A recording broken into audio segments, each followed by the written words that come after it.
A warning tonight if you're ever having some car trouble and thinking you might save some money buying parts online. A Mesa woman says she had no idea how expensive her repairs would wind up being. They can add up. She needed a new engine and found a used one for sale on Facebook. Well, nearly 3 months and $1,500 later, it never showed. On your side's Gary Harper is here. You got to watch out for those special online marketplace deals. Yeah, well, think about an engine. I mean, an engine is not something you shop for, on a frequent basis, Right. if ever. So, where do you go? What do you do? How do you price them to make sure that you're not getting ripped off?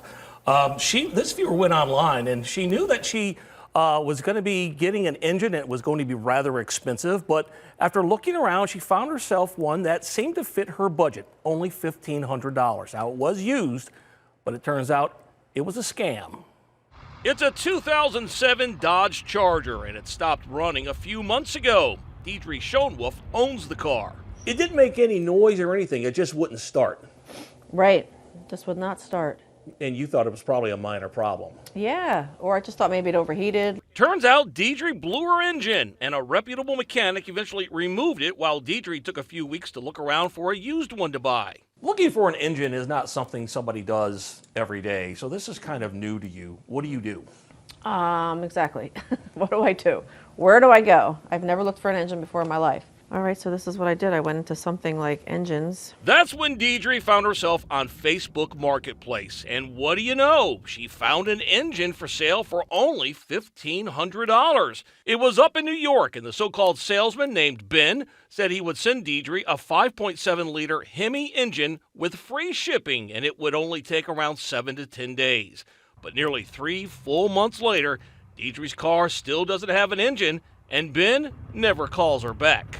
And I just waiting and waiting. So I'm like, well, where's this engine? So On Your Side got involved, and we discovered something disturbing. Turns out Deidre is not the only victim. Numerous consumers have complained online saying, sold me a replacement engine for truck, $1,800. It never showed up. Another one writes, we purchased an engine, or so we thought, from Ben. He had our phone numbers and emails blocked. And finally, another consumer writes, he is definitely a scammer. The $1,500, Deidre, what does that mean to you? I had to borrow it actually from my 401k to get that money for my engine. So what would Ben have to say when confronted by On Your Side on the phone? Hey, Ben, my name is Gary Harper. I'm a consumer reporter in Phoenix, Arizona. The conversation eventually got heated, and after screaming an expletive at me, he hung up. Now, without a running car and out $1,500, Deidre says it's an expensive lesson. Yeah, I probably would be more cautious about who I talk to about stuff when it costs a lot of money like that.